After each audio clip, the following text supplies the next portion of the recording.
Hey guys, good morning. Happy Saturday. It's Daryl here. It is 5 a.m. here in Connecticut on the East Coast. Today I want to talk about Jared Kushner. I want to talk about a Vanity Fair article that's coming out that should be getting a lot of attention.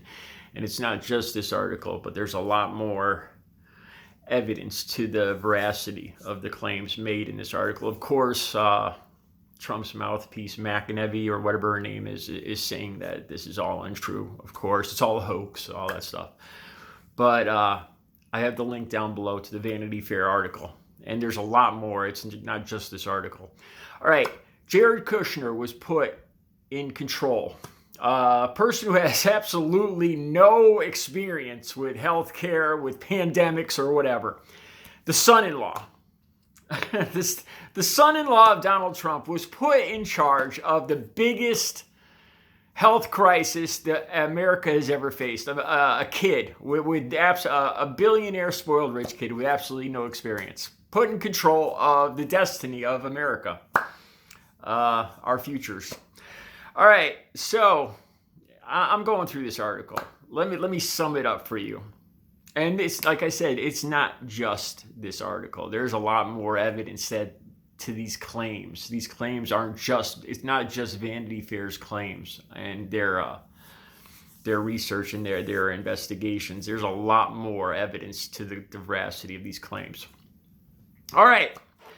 3.2 million tests turn up at the Abu Dhabi consulate in Washington on March 31st. Supposedly, possibly ordered by Jared Kushner. Possibly, because the usual paperwork wasn't included.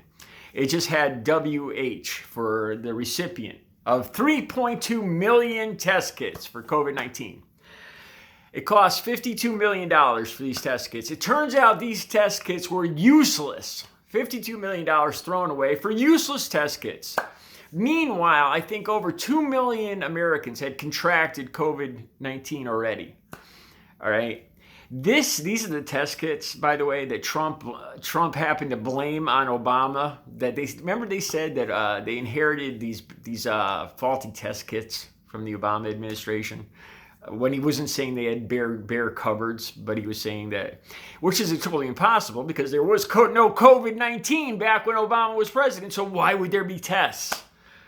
All right, so it turns out he orders these tests, and this is just the beginning of this ridiculous shit show that is Jared Kushner.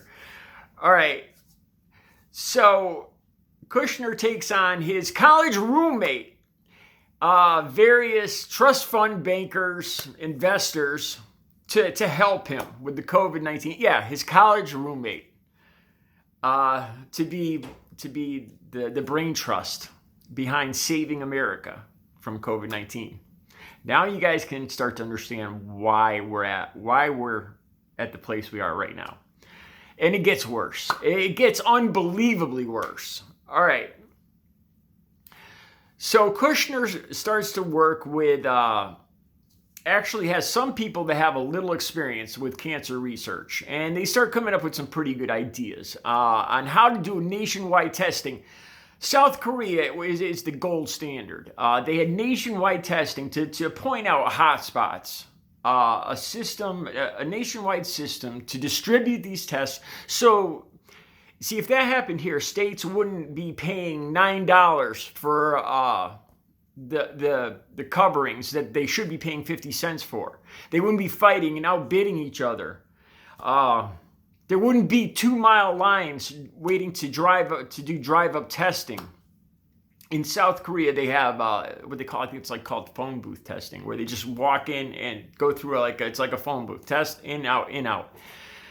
All right, so they were originally working on this plan, and some of the people working on it, the more experienced people working on it, not the college roommates, thought it was going to be, it was a good plan. It was going to be put forward to Donald Trump. Well, it turns out Donald Trump never got the plan, or if he did get the plan, he didn't want the numbers to go up. He really did not want more testing to find the hot spots to slow this thing down because it would have made his numbers look bad and the stock market would have crashed. Seriously. All right.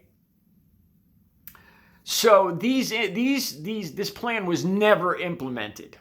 Not only that, there's a lot of evidence that Kushner and his brain trust and Trump saw this only as a blue state problem. Seriously. Right back then, it was affecting New York, New Jersey, Connecticut, California, Chicago, blue state areas. And there's a lot of evidence pointing to the fact that they wanted to use this against the governors of the blue state, kind of like what Trump is doing right now, to send the government troops into these states to fight the protests, saying that the blue state governors and mayors have done a terrible job, so he's sending in their troops. Well, back in March or April, they figured that the COVID-19 virus was just going to kill Democrats. So who cares? Seriously. Like I said, the link's down below, and it's not just Vanity Fair that's coming up with this stuff, this evidence. If even half of this is true, Jared Kushner should be held on criminal charges for the death of over 150,000 Americans. Yeah. So there's a lot of evidence pointing to the fact that so this whole plan just disappeared. The Vanity Fair article says it went poof. The whole plan. So there never was. These tests were never used. $52 million in tests, useless tests that Kushner bought supposedly. Kushner and his college roommate and bankers who are put in charge of our future, of our health, of our living and dying. Kushner and his college roommate were in charge of America's health in the biggest health crisis we've ever faced. A spoiled billionaire kid and his college roommate. And they turned their backs on, because it was only affecting blue states back then. Seems things have changed a little bit since then, as we all know. All right. I got the link to the article down below. It's just, it explains a lot on why Americans are no longer allowed in almost every country in the world. Why we're heads and tails above everybody else. In the rest of the world is more or less recovering from this. Well, we're just still spinning, going down the tubes. It explains a lot. Another interesting thing I wanted to point out about how much Jared Kushner and Ivanka Trump made while working at the White House, because they have to disclose their finances. This isn't connected quite. This is a little bit of a different story now. They made $36 million in 2019 from Trump hotels. No, $7 million from Trump hotels, but $37 million overall while working in the White House. In 2017, they made $82 million. And these are the people, these are the family members that Trump's put in charge of our futures. I figured out how much that is a day. It's like they made about $102,000 a day in 2019. $102,000 every day in 2019, and that was besides for what they were getting paid by us, the taxpayers, for working at the White House. And these are the people that supposedly care so much about America, that Trump saw fit to put in charge of our health, of America's future, in the middle of the biggest health crisis we've ever faced in America. I'm still looking into this. The link to the Vanity Fair story is down below.